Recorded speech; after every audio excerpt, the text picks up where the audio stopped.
ప్రత్యక్ష ప్రసారాలు మనం చూస్తాం చూడండి, లైవ్ టెలికాస్ట్లు క్రికెట్ లాగా. అలాగా రాష్ట్ర ఖజానా నుంచి డబ్బులు ఎలా వెళ్ళాయో ప్రజలకి కొట్టొచ్చినట్టు క్రిస్టల్ క్లియర్గా చూపించాడు. ఓకే. 5.5 లక్షలండి, చిన్న విషయం కాదు. అవును.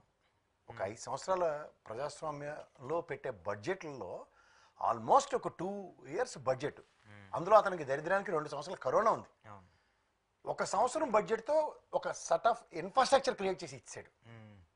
ఎవడు ఒప్పుకోపోయినా అలా బుద్ధి తక్కువతనానికి మనం ఆర్గ్యుమెంట్ చేయలేం. కానీ ఆర్గ్యుమెంట్ కాదు, వాళ్ళు కూర్చున్న సింగిల్ జింగి చిక్కం భజన కాబట్టి మనకి మన వార్త ప్రసారాలకు వెళ్ళవు కాబట్టి. కానీ ఒకటి నేను చెప్పగలను, ఒక 5 సంవత్సరాల టెన్యూర్లో 2 సంవత్సరాలు కరోనా, 2 సంవత్సరాల బడ్జెట్లు ప్రజాన ఫలాన్ని పెట్టి, ఇంకో సంవత్సరం బడ్జెట్తో రాష్ట్రంలో ఎలాంటి ఇన్ఫ్రాస్ట్రక్చర్ అంటే పోర్టులు. రూపాయి డబ్బులు ఖర్చు పెట్టకుండా ఆ పోర్టుల నిర్మాణం అవుతుంది కదా. అలాగే ఫిషింగ్ ల్యాండింగ్ సెంటర్లు, ఫిషింగ్ హార్బర్లు, సచివాలయాలు, ఆర్బీకే సెంటర్లు, అండ్ నాడు నేడు స్కూల్ పరివర్తన, అండ్ విలేజ్ క్లినిక్లు. ఇవైతే పక్క బిల్డింగ్లే కదా. మరి అట్లా ఇన్ఫ్రాస్ట్రక్చర్ అని అంటారు. మరి తెంగరోళ్ళకి ఏంటో నాకు తెలియదు. మరి అంటే పెద్ద పెద్ద అద్దాల మేడలు, అదే హైటెక్ సిటీ లాగా ప్రతిదానికి హైటెక్ సిటీ అని పేరెట్టాలి ఆయన.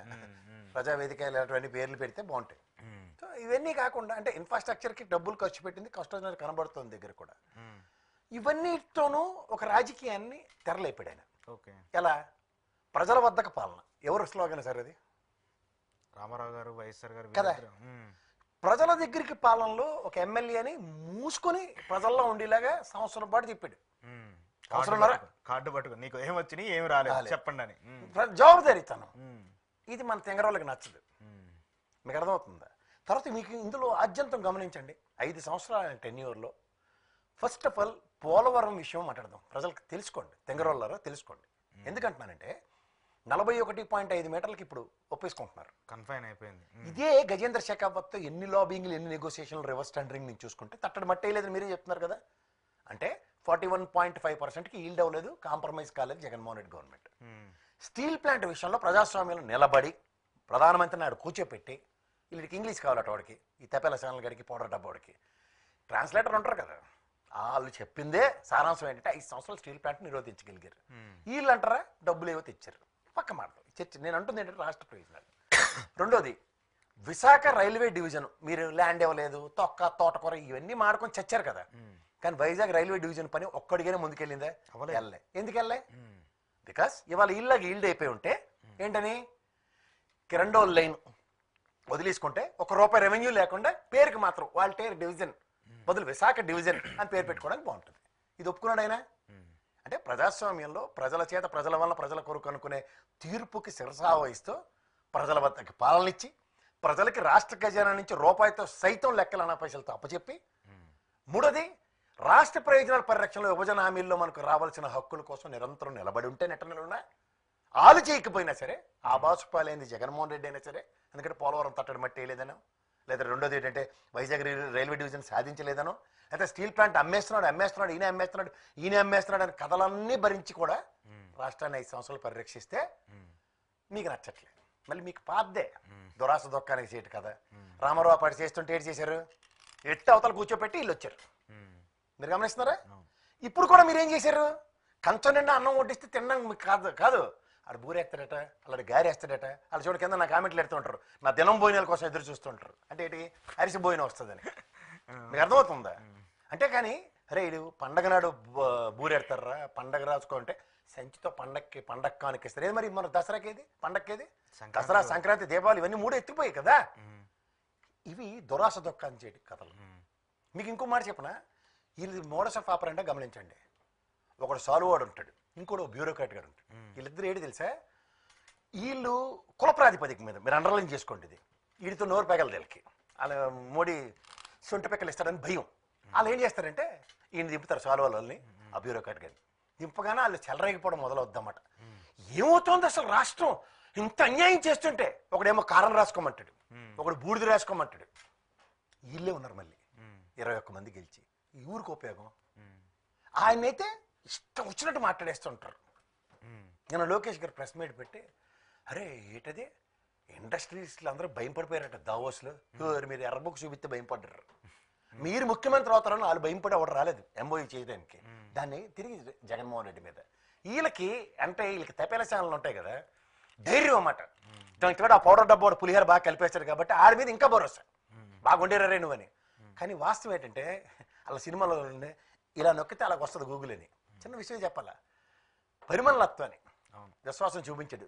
మన కండు వేసి వైఎస్ఆర్సీపీ నుంచి టికెట్ ఇచ్చినందుకు రాజ్యసభ వేదికగా అడిగాడు, ఏంటి సార్ ఇండస్ట్రియలైజేషన్ ఏంటి తెరబడిపోయింది మనకి, మీరు ఏదో చెప్పారు కదా వచ్చిందో రాలేదా అని అడిగితే రాజ్యసభ వేదికగా డేటా ఇచ్చారు సార్. ఏపీకి సంబంధించి ఏం జరిగింది ఎంత పెట్టుబడులు వచ్చాయి అన్నది.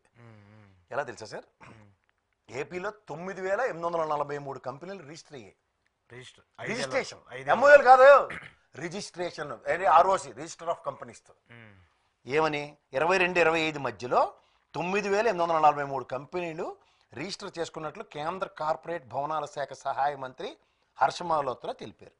22 నుండి ఇప్పటి వరకు కంపెనీల చట్టం కింద రిజిస్టర్ చేసుకున్న కంపెనీల వివరాలపై వైఎస్ఆర్సీపీ పరిమళత్వాన్ని అడిగిన ప్రశ్నకి మరి నిన్న ఆయన ఢిల్లీలో కూర్చుని ఆయన మాట్లాడండి.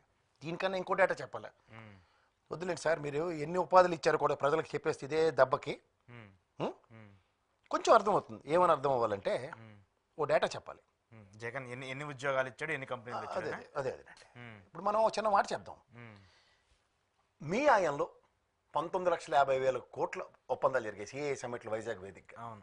అదే జగన్మోహన్ రెడ్డి ఆయంలో కూడా 13,50,000 కోట్లు ఒప్పందాలు జరిగాయి. దగ్గర 33 లక్షల కోట్ల ఒప్పందాలే కదా. దావోస్ సమ్మిట్లు ఇవన్నీ చెప్పి మాట్లాడుతున్నాం 10 సంవత్సరాల టెన్యూర్లో. మీరు చెప్పిన దాని ప్రకారం ఓ డేటా మాట్లాడితే మీ ఆయంలో అప్పుడు చంద్రబాబు నాయుడు గారు కానీ ఇప్పుడు కానీ జగన్మోహన్ రెడ్డి కానీ ఎంఎస్ఎంఈ యూనిట్లు 3,42,000 చంద్రబాబు నాయుడు గారి ఆయంలో, అంటే 14 నుంచి 19 దాకా. ఎంఎస్ఎంఈ యూనిట్లు 19 నుంచి 24 మధ్యలో ఆఫ్టర్ కరోనా పాండమిక్ తర్వాత 13,60,000 దగ్గర. ఓకే, అంటే దగ్గర 16 లక్షల చిలుక ఎంఎస్ఎంఈ యూనిట్ల రూపంలో. రెండోది ఏంటంటే ఇద్దరు కలిపి మీరు చెప్పేది మనం 3,42,000 ఎంఎస్ఎంఈ యూనిట్లు చంద్రబాబు నాయుడు గారి గవర్నమెంట్ 14 నుంచి 19 దాకా. 19 నుంచి 24 దాకా జగన్మోహన్ రెడ్డి గారి గవర్నమెంట్లో 13,40,000 పైచిలుక, అంటే 10 లక్షలు ఎక్కువ. ఇంకా అంటే దగ్గర 16 లక్షల ఎంఎస్ఎంఈ యూనిట్లు వచ్చాయి. అలాగే మీరు పారిశ్రామిక ప్రగతి గురించి చెప్తుంటే 19,50,000 ఒప్పందాలు చేశారు కదా. 32,803 కోట్ల పెట్టుబడులు గ్రౌండ్ అయితే 38,000 మందికి ఉపాధి కల్పించారు అప్పుడు. అంతే.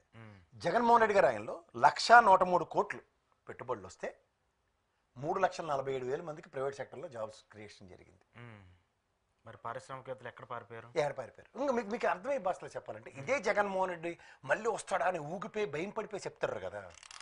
పళ్ళు కొరికే చెప్తున్నా, ఇదే గ్రాసిమ్ యూనిట్ 19,50,000 మీ ఒప్పందాల్లో జరిగినప్పుడు జగన్మోహన్ రెడ్డి గారి ఆయనలోనే గ్రౌండ్ అయింది. కడుపుకు అన్నం తిన్న ఏ ముఖ్యమంత్రి అయినా సరే మా రాష్ట్రానికి కంపెనీ వద్దు వెళ్ళిపోండి, నేను ఉపాధి కల్పించను అని ఎవడైనా చెప్తాడంటే మీ మేధా సంపత్తికి ఎలాగే దండం పెట్టాలి. ఇలా ఎవడైనా మాట్లాడతాడా? వచ్చేదాన్ని ఎందుకు బాగొట్టుకుంటారు? అర్థం ఉందా దాంట్లో? ఈ డేటాలు ఏమైనా కాకులు ఎత్తుకెళ్ళిపోయి నేను ఇచ్చిన డేటా కాదు కదా ఇది. దేశం మొత్తం మీద ఈజ్ ఆఫ్ డూయింగ్ బిజినెస్ మీద 18.5% ఈజ్ ఆఫ్ డూయింగ్ బిజినెస్ జరిగితే 16.32% ఈజ్ ఆఫ్ డూయింగ్ బిజినెస్ ఆంధ్రప్రదేశ్లో జరిగినందుకు నెంబర్ 1 ఇచ్చింది. అది ఒప్పుకోరా? అంటే జగన్మోహన్ చేసిన ఒప్పుకుంటారు, వీళ్ళు ఒప్పుకోరు. వీళ్ళు ఒప్పుకోకపోతే ఎవరికి కావాలి?